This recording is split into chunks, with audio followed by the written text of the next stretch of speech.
Okay, well, here are some nice advice and tips to build super cozy tiny home on wheels for off-grid living. The first aspect is about design and planning as usual. Then for the first point is determine your needs. We have to consider the number of occupants, desired square footage, and necessary features. And then for the second point is choose a suitable trailer. Select a trailer that can support the weight of your tiny home. Then for the third point is design for natural light. We have to incorporate large window and skylight to reduce the need for artificial lighting. Then for the fourth point is plan for storage. We have to incorporate clever storage solution to maintain a clutter-free living environment, of course, and as usual. Then for the second aspect is about off-grid essential. And then for the first point of it is about solar panel. We have to install solar panels to generate electricity. Then about the rainwater harvesting, we have to collect and store rainwater for non-potable uses.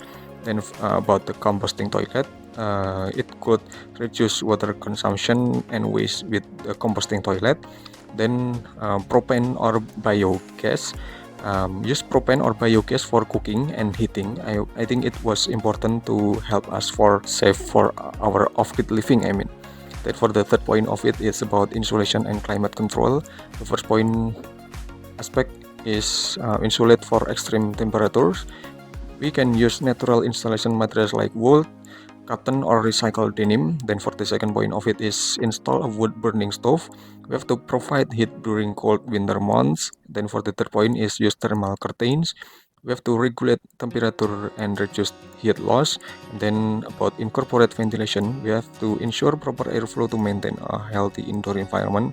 Then for the fourth aspect is about water conservation. It was important. Then for the first thing is install a low flow shower head so we can reduce water consumption. Then for the next point is use a water efficient toilet, and we can consider a composting toilet or a low flow flush toilet. Then for the next thing is collect and store rainwater. We can use rainwater for non-potable purpose. Then for the next point is implement a gray water system. Then we can reuse water from sink, shower, and washing machine. Then for the fifth aspect is about cozy interior design. It was important for our living indoor of this tiny home. Then for the first point is choose a warm and cozy colors.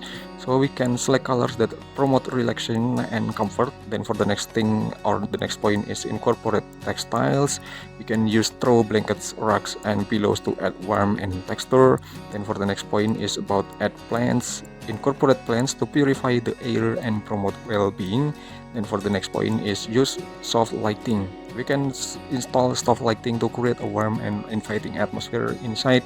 Then for the sixth aspect is about additional tips. Okay, for the additional tips, it's with several points. That is, the first point is research local building codes. We can ensure compliance with local regulation and zoning laws. And then for the second point is join online tiny home communities. It was the important one. Then we can connect the other tiny home enthusiasts for advice, inspiration, and support. And then for the third point is be patient and flexible. We can build a tiny home. Building a tiny home can be challenging. Be prepared to adapt to change and setbacks. Then for the next point is prioritize self-sufficiency. So we can focus on reducing to reliance on public utilities and incorporate off-grid system. Okay, well, there is some popular resource for building a tiny home on wheels include Tiny Home Builders, which is it is a community-driven resource for tiny home builders, and then Tiny House Swoon. It's a website featuring tiny home design plans and inspiration, and then about tiny house living. This is a website and community dedicated to tiny house living, and then for the next inspiration is about the website providing information and resource on off-grid living.